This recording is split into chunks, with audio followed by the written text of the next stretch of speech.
히브리서 9장 24절에서 28절까지 되겠습니다. 이는 그리스도께서 실물의 모형인 손으로 만든 성소들에 들어가지 아니하시고 바로 그 하늘 자체에 들어가셔서 우리를 위하여 하나님의 면전에 지금 나타나 계시기 때문이라.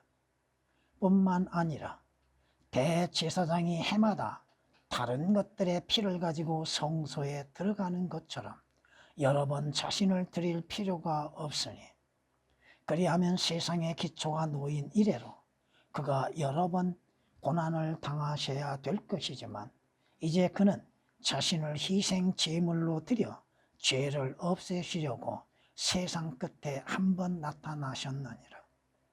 한 번 죽는 것은 사람들에게 정해진 것이고 그 뒤에 심판이 정해진 것 같이 그리스도께서도 많은 사람의 죄들을 담당하시려고 한 번 드려지셨고 두 번째는 자기를 바라는 자들을 구원에 이르게 하시려고 죄 없이 나타나시리라. 아멘, 아멘. 성경은 말씀하십니다. 하나님이신 주께서 육신을 입으시고 이 땅에 나타나셨다고 말씀하십니다. 그 말씀이 육신이 되어 우리 가운데 거하시매 우리가 그의 영광을 보니 아버지의 독생자의 영광으로 은혜와 진리가 충만하더라고 말씀하십니다. 하나님께서 하나님이신 주 예수 그리스도께서 우리와 같은 육신을 입으시고 나타나셨다고 하는 것입니다. 그 나타나심을 통하여서 독생자의 아버지의 독생자의 영광을 드러내셨고 또한 은혜와 진리가 충만하였다고 요한복음 1장 14절은 우리에게 말씀하고 있습니다. 또한 성경은 우리에게 이렇게 말씀하십니다. 빌립보서 2장 7절 이하 8절 말씀을 보면 주께서는 오히려 자신의 영예를 버리고 종의 형체를 입으시어 사람들의 모습을 취하셨느니라. 그리하여 사람과 같은 모양으로 나타나셔서 자신을 낮추시고 죽음에까지 순종하셨으니 십자가의 죽음에까지라. 하나님이신 주 예수 그리스도께서 육신을 입으시고 이 세상에 나타나신 목적은 바로 자신의 몸을 십자가에 못 박혀 죽게 하심으로 인해서 죄인들을 구원하시기 위한 것이라고 하는 것입니다. 빌립보서 2장 7절 8절에 기록된 말씀이요. 이는 성경이 말씀하신 것처럼 성경대로 예수 그리스도께서는 죄인들의 죄들로 인해서 죽으시고 장사 지낸 바 되셨다가 성경대로 3일 만에 부활하셨다고 하는 것이 성경의 예언이요 증거입니다. 고린도전서 15장 3절 4절에 기록된 말씀이시죠. 그러므로 주 예수 그리스도의 십자가의 죽으심과 장사되심과 부활하심을 믿는 믿음으로 인하여서 죄인들이 구원을 받을 수 있다고 하는 것입니다. 주님께서 한 번 육신을 입고 나타나셨던 것처럼 이제는 주의 영광으로 나타나실 때가 오고 있다고 하는 것입니다. 성경은 디모데전서 6장 15절 말씀에 자기 때가 되면 주가 나타나시리니 그 때가 주님께 속한 것이요 그 시기는 주님께서만이 아시는 시기인 것입니다. 그분은 복되시고 유일하신 통치자시요 만왕의 왕이시며 만주의 주시라고 디모데전서 6장 15절은 말씀하십니다. 주님이 재림하시면 영광 중에 재림하시며 주께서는 또한 예루살렘을 들어가시게 될 것입니다. 성경에 예언하시죠.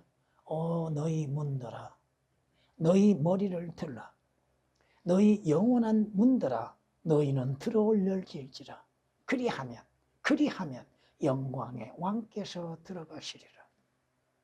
주께서 예루살렘 성에 들어가시는 것뿐 아니라 조금 더 깊이 생각하면 주께서 하늘의 예루살렘의 영광 중에 다시금 들어가시는 것을 우리는 볼 수 있습니다. 시편 24장 7절에 기록된 말씀이십니다. 주께서 초림 때에는 죄인들을 구원하시기 위해서 자신이 죄가 되시고 저주가 되시고 십자가의 죽음을 당하시고 피 흘리시기 위한 것이나 영광의 주께서 다시 오실 때에는 모든 땅들을 통치하실 때가 됩니다. 성경은 말씀하시죠. 주께서 온 땅을 치리하실 것이니 온 땅을 치리할 왕이 되시니 그날에는 한 분 주께서 계실 것이며 그의 이름 하나만 있으리라. 성경의 예언 그대로 성취되게 될 것입니다. 스가랴서 14장 9절에 기록된 말씀이십니다. 오늘 본문 말씀은 여러분들에게 미리 말씀드린 것처럼 주 예수 그리스도의 세 번의 나타나심에 대해서 말씀을 드리고자 합니다. 이는 주님께서 지금 구약의 대제사장들이 실문의 모형인 손으로 만든 성소에 들어가서 이스라엘 백성들 죄인들을 위하여서 죄들에 대해서 대속하였던 직분을 감당했다고 하는 사실을 우리에게 미리 말씀하고 있습니다. 이는 대제사장의 직분을 감당하신 예수 그리스도를 우리에게 보여주는 것입니다. 구약의 대제사장들은 범죄한 이스라엘 백성들 그들의 죄들로 인하여서 짐승의 피를 가지고서 지성소에 들어갔습니다. 사람의 손으로 만든 지성소에 들어갔던 것처럼 주 예수 그리스도께서는 한 번에 자신의 피로 인해서 지성소에 들어가심으로 믿는 자들의 모든 죄들을 깨끗하게 씻어버리고 제거할 수 있었습니다. 구약에서는 반복적으로 대제사장들이 짐승의 피를 가지고서 지성소에 들어갔지요. 성경은 말씀하십니다. 우리 주 예수 그리스도께서는 왕으로서 오셨죠. 유대인의 왕으로 오셨으나 유대인들이 주 예수 그리스도를 왕으로 거부하고 누구를? 로마 황제를 왕으로서 받아들였죠. 주께서는 그 대신 주의 말씀으로 예언하시고 선지자의 사역을 행하시고 선지자의 죽음을 당하셨다고 하는 것입니다. 여러분의 구약 선지자들이 주의 말씀을 증거함을 통하여서 죽음을 당하는 일들이 얼마나 많이 있었습니까? 그 말씀을 통하여서 인간들에게도 한 번 죽음이 정해져 있다고 하는 것이요. 그 후에는 하나님의 심판이 있고 그 후에는 아주 무서운 지옥의 형벌이 기다리고 있는 것이요. 이제 주께서는 다시금 왕으로서 만왕의 왕 만주의 주님으로서 나타나시게 될 것입니다. 우리가 조심해야 할 것은 분명히 성경은 누구에게 관하여서 말씀하고 있는지를 올바르게 알아야 한다는 것입니다. 여러분에게 주어진 교리적인 것과 이스라엘에게 주어진 교리적인 것들 올바르게 나눌 줄 알아야 하고 또 영적인 적용도 성경 말씀대로 올바르게 적용할 줄 알아야 한다는 것입니다. 오늘 말씀으로 인해서 예수 그리스도의 세 번의 나타나심에 대한 말씀을 전하고자 합니다. 첫 번째, 예수 그리스도께서 악한 세상에 한 번 나타나셨다고 하는 것입니다. 과거에 나타나셨다는 것이죠. 이는 하나님이신 주께서 육신으로 나타나신 바 되셨다고 하는 것입니다. 성경이 말씀하시죠. 한 처녀에 의해서 하나님의 아들이 출생하셨다고 하는 것입니다. 이런 마태복음 1장 21절에 기록된 말씀이나 누가복음 1장을 보면 이렇게 말씀하는 걸 볼 수 있습니다. 그 천사가 대답하여 그녀에게 말하기를 성령께서 너에게 임하실 것이며 누구요? 처녀 마리아입니다. 가장 높으신 분의 능력이 너를 덮으리니 그러므로 너에게서 탄생하실 그 거룩한 이는 하나님의 아들이라 불리리라. 사람인 처녀에게서 나셨으나 그분은 분명 죄 없는 가운데 출생하신 하나님의 아들이라 하는 것입니다. 성경이 뭐라고 말씀하십니까? 그 때가 차니 하나님의 약속하신 때가 차니 하나님께서 자기 아들을 보내시어 여자에게 나게 하셨다고 하셨습니다. 그때가 구약에 예언하였던 이사야 선지자를 통하여서 예언하셨던 그 때가 차니 처녀에게서 아들을 낳게 하셨다고 하셨습니다. 갈라디아서 4장 4절에 기록된 말씀이십니다. 그러기에 성경이 뭐라고 말씀하십니까? 경건의 신비는 논란의 여지 없이 위대하도다. 왜? 하나님께서 육신을 입으시고 나타나셨다 이겁니다. 하나님께서는 육신으로 나타나셨고 성령으로 의롭게 되셨으며 천사들에게 보이셨고 주님의 출생하실 때에 하늘에서 천사들의 찬송하는 소리가 있었지요. 세상에서 믿음 받으셨고 믿음의 주가 되셨고 또 주께서 십자가의 죽으심을 통하여서 믿는 자들에게 구원을 이루게 되셨고 영광 가운데 들려 올라가셨다고 말씀하십니다. 위로 올라가셨다 이거죠. 디모데전서 3장 16절에 기록된 말씀입니다. 주 예수 그리스도께서 육신으로 나타나시면 어떠한 모습입니까? 성경은 주 예수 그리스도의 나타나심에 대해서 예언하신 것처럼 하나님의 어린 양으로 나타나셨다고 하는 것입니다. 여러분이 창세기 1장을 통하여서 창세기 5장을 통하여서 창세기 12장을 통하여서 또한 이사야서 53장을 통하여서 예언되어졌던 어린 양이 사람으로 등장하셨음을 볼 수 있고 요한복음 1장 29절에서 기록된 말씀처럼 보라 세상 죄를 제거하는 하나님의 어린 양이로다. 세상 죄를 제거하기 위해서 하나님의 어린 양으로서 우리 주 예수 그리스도께서 오셨다고 하는 것입니다. 하나님의 어린 양으로 오신 주 예수 그리스도께서는 이사야 53장 7절에 기록된 말씀처럼 도살장으로 끌려가며 털 깎는 자들 앞에서 말 없듯이 자기 입을 열지 아니하였다고 하는 말씀처럼 그 어린 양이신 주 예수 그리스도께서 나와 여러분의 죄들로 인해서 십자가에 못 박혀 피 흘리심과 함께 주께서는 그 어떠한 말씀도 없으셨다고 하는 것입니다. 요한복음 53장 7절에 기록된 말씀이십니다. 여러분이 구속을 받는 것, 여러분이 죄 없다 인정을 받을 수 있는 것, 여러분이 값없이 의롭다고 하나님 앞에 인정받을 수 있는 것, 그것은 성경이 말씀하신 것처럼 흠없고 점도 없는 어린 양 같은 보배로운 피로 된 것이라고 베드로전서 1장 19절은 말씀하고 있습니다. 어린 양이신 주 예수 그리스도의 피로 인해서 값없이 구속을 받는 은혜가 있게 되어졌고 그 피로 인하여서 오늘도 우리는 하나님 앞에 나가 그 피를 강조하며 우리의 죄들을 자백하고 죄들의 용서를 받을 수 있다고 하는 사실입니다. 무엇으로 인해서 여러분의 죄들이 덮어짐을 당하고 제거되어질 수 있습니까? 성경이 말씀하신 것처럼 하나님의 어린 양이신 주 예수 그리스도의 피로 인해서 죄들이 제거되어지고 죄들이 씻음을 받는다고 하는 것입니다. 오늘 본문 말씀처럼 예수 그리스도께서는 분명히 이 악한 세상에 한번 등장하셨으니 바로 선지자로서 오셨다고 하는 것이요. 이는 그가 여러 번 고난을 당하셔야 될 것이지만 이는 그는 자신을 희생 제물로 드려 죄를 없애시려고 개혁으로 인해서는 죄가 제거될 수 없습니다. 왜? 오역되어 있기 때문에 그렇습니다. 예수 그리스도의 피는 여러분의 죄들을 용서하실 뿐 아니라 완전히 없애버리고 제거시켜버리고 하나님 앞에 기억됨이 되지 않게 하신다는 것입니다.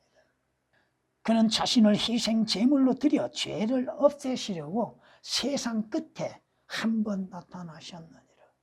개혁은 주께서 육신으로 나타나심에 대해서 삭제시켜놨습니다. 단어 하나가 얼마나 소중하고 중요하고 올바른 교리를 알려주고 있는지를 모르고 있다는 것이죠. 예수 그리스도께서 하나님의 어린 양으로 오셔서 죄인들의 죄들로 인해서 죽음을 당하셨다고 하는 것입니다. 성경은 이렇게 우리에게 말씀하는 걸 볼 수 있습니다. 그러한 대제사장은 우리에게 적합하니 거룩하고 악이 없으며 더러움이 없고 죄인들에게 성별되시며 하늘들보다 더 높이 되심이라. 거룩하고 악이 없으며 더러움이 없는 주 예수 그리스도께서 우리의 죄가 되어 주셨다고 하는 것입니다. 왜? 오늘 말씀처럼 요한일서 3장 5절에서도 말씀하십니다. 그분이 우리의 죄들을 없애시려고 뭐 하시기 위해서? 우리의 죄들을 제거하시기 위해서 없애시려고 나타나신 것을 너희가 아나니 여러분은 알고 믿고 있습니까? 그분 안에는 죄가 없나니라. 요한일서 3장 5절에 기록된 말씀입니다. 죄가 없으신 주 예수 그리스도께서 우리의 죄가 되시고 우리의 죄로 인해서 죽음을 당하셨다고 하는 것입니다. 우리의 죄들을 없애시려고 그분께서 희생 제물이 되셨다고 하는 것입니다. 성경에 말씀하시죠. 그리스도께서 우리를 사랑하시어서 뭐 하셔서? 우리를 사랑하시어서 우리를 위하여 자신을 하나님 앞에 희생과 제물이 되셨다고 성경은 에베소서 5장 2절에 말씀하고 있습니다. 나와 여러분을 위하여 하나님 앞에 희생이 제물이 되셨다고 하는 것. 죄 없으신 주께서 희생 제물이 되셨다고 하는 것입니다. 성경은 예수 그리스도께서 왜 희생이 되셨는지에 대해서 알지 못하게 삭제시켜놨습니다. 누구를 위하여서? 믿는 자들을 위하여서, 나와 여러분을 위하여서. 고린도전서 5장 7절에 기록된 말씀처럼 우리의 유월절 양이신 그리스도께서 우리를 위하여, 개혁은 우리를 위하여가 삭제되어 있습니다. 우리를 위하여 희생되셨다고 말씀하고 있습니다. 왜? 나와 여러분의 죄 때문에. 나와 여러분의 죄로 인해서 저주와 멸망을 받을 수밖에 없는 자들을 예수 그리스도께서 희생 제물이 되셨다고 하는 것입니다. 성경이 말씀하시죠. 요한일서 2장 2절에 이렇게 말씀합니다. 그는 우리의 죄들을 위한 화목 제물이시니 우리뿐만 아니라 온 세상의 죄들을 위한 것이라고 성경은 말씀합니다. 이것은 주께서 아버지의 뜻을 이루시는 일이죠. 아버지의 뜻. 아버지의 뜻은 뭐예요? 주 예수 그리스도로 하여금 십자가에서 피 흘려 죽게 하시는 겁니다. 주 예수 그리스도로 하여금 죄인들의 구속을 이루게 하시는 일들입니다. 주님이 뭐라고 말씀하십니까? 마태, 마가, 누가복음에 아버지여 할 수 있거든 이 잔을 내게서 지나가게 하옵소서. 그러나 내 뜻대로 하지 마옵시고 아버지의 뜻대로 하옵소서. 아버지의 뜻은 뭐요? 주 예수 그리스도로 하여금 하나님의 진노의 잔을 마시는 겁니다. 그 진노의 형벌을 십자가에서 받는 것이죠. 주님이 뭐라고 말씀하세요? 아버지께서 내게 하라 하시는 일들을 내가 완성하였나이다고 마지막 기도에 말씀하시잖아요. 요한복음 17장 4절에. 두 번째, 예수 그리스도는 지금 하늘나라에 나타나 계시고 있습니다. 예수 그리스도는 실물의 모양인 손으로 만든 성소에 들어가지 아니하시고 바로 그 하늘 자체에 들어가셨다고 말씀하시죠.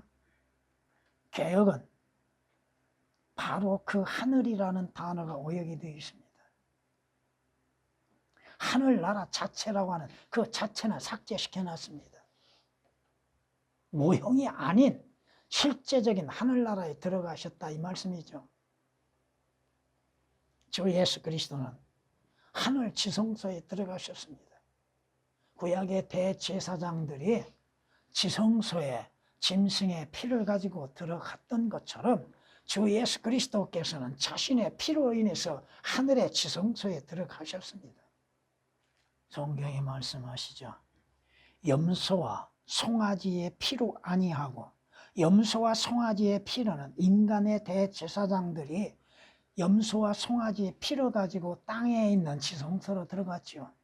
그러나 주 예수 그리스도는 자신의 피로 하늘에 있는 지성소에 들어가셨다는 겁니다. 염소와 송아지의 피로 아니하고 오직 자신의 피로 한 번 성소에 들어가셔서 우리를 위하여 영원한 구속을 이루셨느니라고 히브리서 9장 12절은 말씀하고 있습니다. 주께서 자신의 피로 인해서 하늘의 지성소에 들어가셨던 것처럼 여러분들이 하늘나라에 뭘 가지고 들어가요? 여러분의 의로 인해서는 들어갈 수 없습니다. 여러분의 행위로 인해서는 하늘나라에 들어갈 수 없습니다. 뭘 가지고? 주 예수 그리스도께서 십자가에서 내 죄로 인해서 흘리신 그 피로 인해서 들어갑니다. 주 예수 그리스도의 보혈이 없이는 하늘나라에 들어갈 수 없습니다. 성경이 말씀하시잖아요. 그러므로 형제들아, 우리가 예수의 피로 인하여, 뭘로 인하여? 예수의 피로 인하여 담대하게 지성소에 들어가느니라. 히브리서 10장 19절에 기록된 말씀이죠. 여러분이 요한계시록 5장 9절을 보면은 하늘나라 지성소에서 뭘 찬양해요? 주의 보혈을 찬양하죠. 그 피 없이 어떻게 하늘나라에 들어갈 수 있습니까? 그 피 없이 어떻게 구원을 받고 구속을 받고 하늘나라에 들어갈 수 있고 그 피 없이 어떻게 생명을 얻을 수 있습니까? 그 피에 생명이 있다고 하셨는데 육체의 생명도 육체의 피에 있는 만큼 영적인 생명은 영원한 생명의 피에 있다고 하는 것이죠. 주께서는 오늘 하늘의 지성소에 들어가셔서 하나님의 면전에 지금 나타나 계시기 때문이라고 현재형으로 말씀하고 있죠. 개역은 오역이 되어 있습니다. 하나님의 오른편에 앉아 계시죠. 물론 딱 한 번 서 계시는 모습이 사도행전 7장에서 등장하기는 합니다만은 이스라엘의 거부로 인해서 주께서는 내려오시지 아니하시고 하나님 보좌 우편에 지금 앉아 계시죠. 성경이 말씀하시죠. 그는 하나님의 영광의 광채시며 그분의 인격이 정확한 형상이시고 그의 능력의 말씀으로 만물을 붙들고 계시며 친히 우리의 죄들을 정결케 하시고 높은 곳에 계신 위엄 있는 분의 오른편에 앉으셨다고 히브리서 1장 3절은 말씀하십니다. 주님께서 부활하신 후 40일 동안 사역을 행하신 후에 제자들이 보는 앞에서 주께서 들림을 받으시 올라가시죠. 올라가셔서 어디에 거하십니까? 성경은 마가복음 16장 19절 말씀을 통하여서 보면은 하늘로 들림을 받아 하나님의 오른편에 앉으셨더라고 말씀합니다. 성경이 말씀하시죠. 너희가 그리스도와 함께 살아났으면 위에 있는 것들을 구하라.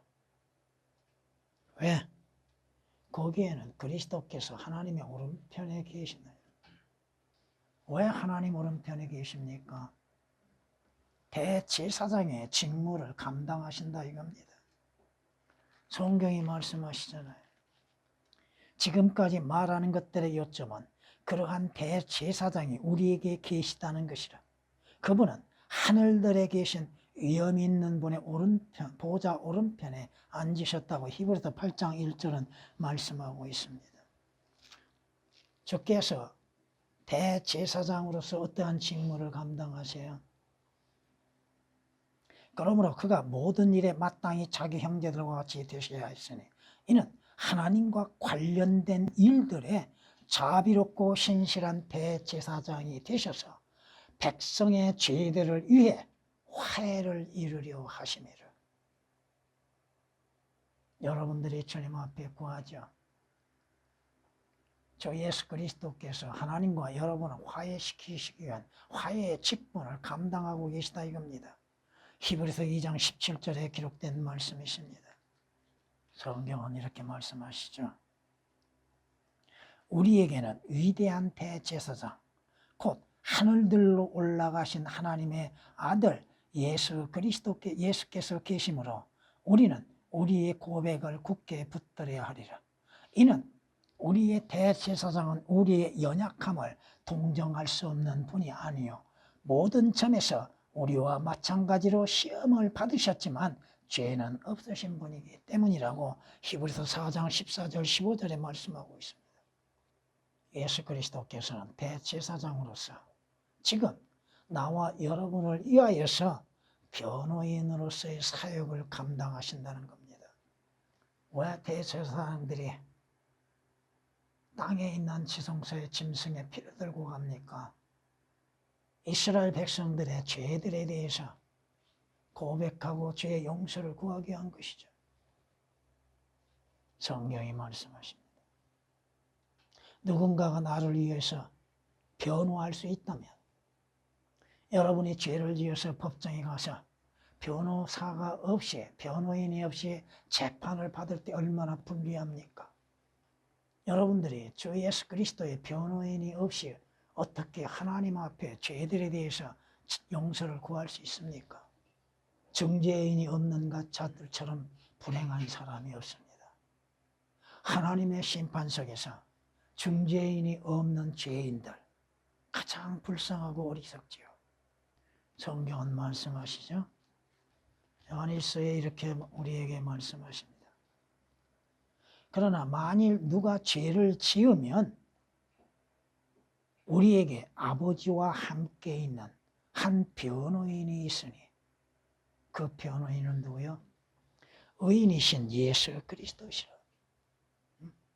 우리의 죄가 되어주시고 우리의 죄로 인해서 지금과 고난과 고통과 지옥의 고통을 맛보셨던 주께서 여러분들이 기도할 때 변호인으로서 변호하신다 이겁니다.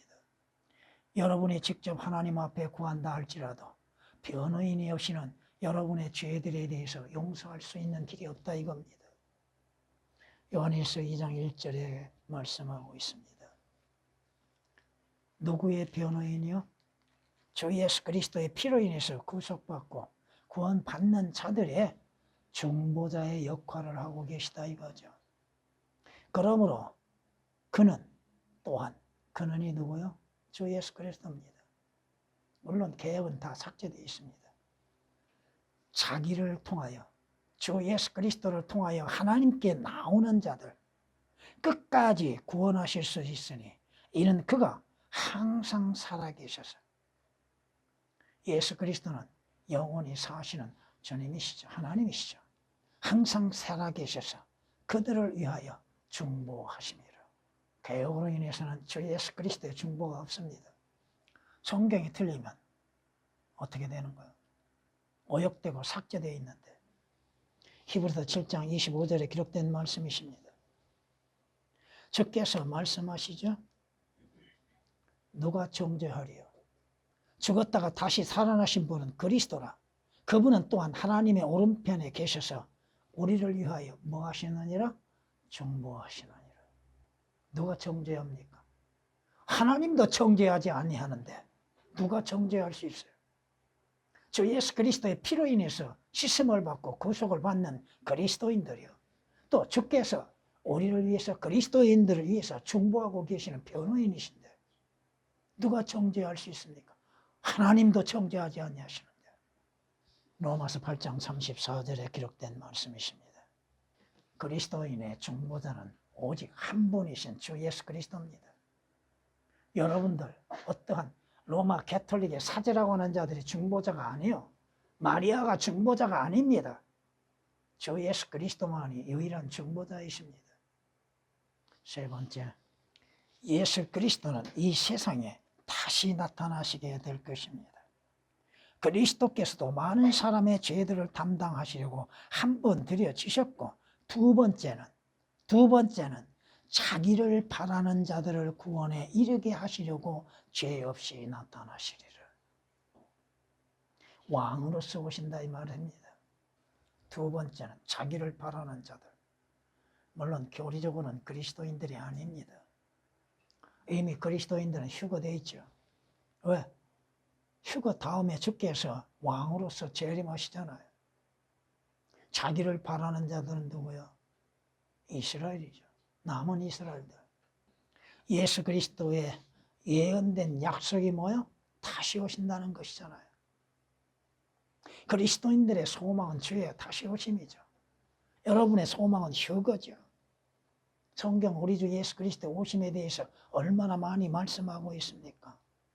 두 천사들이 주의 들림받은 것을 보는 지휘자들 앞에서 뭐라고 말씀하세요?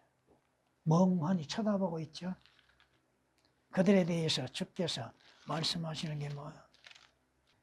말하기를 너희 갈릴리 사람들은 어찌하여 하늘을 쳐다보고 서 있느냐. 너희를 떠나 하늘로 들려 올라가신 바로 이 예수는 너희가 하늘로 가심을 본 그대로 오시리라. 주님의 약속은 다시 오신다는 것이죠. 성경이 말씀하고 있잖아요. 조금 있으면 오실 이가 오시리니 지체하지 아니하시리라. 여러분이 바라는 건 뭐요? 휴거잖아요. 주님 다시 오심을 바라보고 또 휴거되는 거. 그리스도인들의 소망은 휴거잖아요. 성경 구절 한 구절을 읽어드리겠습니다. 내 백성아 오라. 네 방들에 들어가서 네 문들을 닫고 그 분노가 지나갈 때까지 잠깐 동안만 숨으라. 보라, 이는 주가 땅의 거민들을 그들의 죄악으로 인해 벌하시려고 그의 처소에서 나오심이니 땅도 피를 드러내고 그 살해당한 자들을 더 이상 가리지 않을 것입니다. 여러분들이 휴거되고 난 후에 주님 다시 오시죠. 주님 오실 때 여러분들은 피난처에 숨게 되는 것이죠. 이사야서 26장 20절 21절에 기록된 말씀이십니다. 성경이 뭐라고 말씀하세요? 이리 올라오라고 하시죠. 이리 올라오라. 그날을 여러분은 기다리고 있습니까? 그날을 소망으로 바라보고 있습니까? 주께서 영광 중에 구름을 타시고 공중에 나타나시는 그날, 주께서 호명하시는 그날, 또 주께서 실제적으로 이 땅에 다시 오시는 날이 있다고 하는 것입니다. 그를 찌른 자도 보게 될 것이라고 그랬죠. 모든 민족들이 애국하게 될 것이고 성경이 약속하십니다. 주님은 분명 영광 중에 나타나십니다. 성경이 말씀하십니다. 그때에 구원받고 거듭난 여러분들도 주와 함께 다시 오게 될 겁니다. 우리의 생명이신 그리스도께서 나타나실 때, 그때 너희도 그와 함께 영광 가운데 나타날 것이라. 여러분들도 주와 함께 이 땅에 다시 나타나게 될 겁니다. 골로새서 3장 4절에 기록된 말씀이십니다. 구약에서도 이렇게 말씀하십니다. 주 나의 하나님께서 오시리니 모든 성도들이 주와 함께 하리이다. 그날에 여러분이 주님과 함께 영광 가운데 이 땅에 오게 되는 날, 스가랴서 14장 5절에 기록된 말씀이시며, 이는 주께서 우리 주 예수 그리스도께서 그의 모든 성도들과 함께 오신다고 데살로니가전서 3장 13절에 말씀하고 있습니다. 주 예수 그리스도의 세 번의 나타나심. 여러분은 하나님의 진리의 말씀을 올바르게 나누어서 공부할 수 있어야죠. 주께서 한 번 나타나심으로 끝난 것이 아니라 이거죠. 지금도 나타나 계시고 앞으로도 나타나시게 될 것입니다. 물론 그리스도인들은 주 예수 그리스도께서 나타나실 때까지 흠도 점도 없이 정결한 가운데 있어야 한다고 디모데전서 6장 14절은 말씀하십니다. 여러분이 진정 주 예수 그리스도의 오심을 바라고 있는 것. 사도 요한이 마지막 뭐라고 말하고 있습니까? 주 예수여 어서 오시옵소서. 영광의 주를 기다리는 여러분의 믿음, 영광의 주님을 만나 뵐 수 있는 은혜로 인한 감사와 기쁨. 성경 말씀처럼 기다리십시오. 주님을 기다리십시오. 이제 주께서 곧 가까이 오시게 될 겁니다.